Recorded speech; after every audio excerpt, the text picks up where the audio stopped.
party, we should have GS. Ha kajing Pynkhreh na kabanta ki election syaka Garo Hills Autonomous District Council kaban salong ha ubanay rempang lani leber jong usnem banwan ka seng kongres kalarai ban Ïakhun Tyngeh ya ka seng NPP kabasen syar ha KHASI.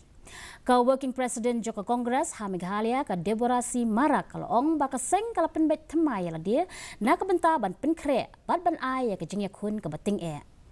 Kalau orang babaro ki blok Congress Committee kila tahu temai ban penting kena bakin long ki bala Pynkhreh ha haman lagi konstituensi kalau pentip ru ba ka jingjit ya ki kertong kala ban sedang ha unailar ne nailur.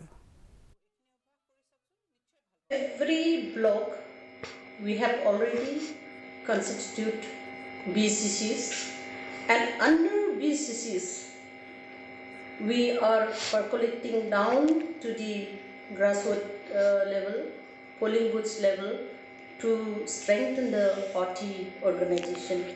We are ready to fight the election, and our organization, BCCs, polling booths, we are ready by now.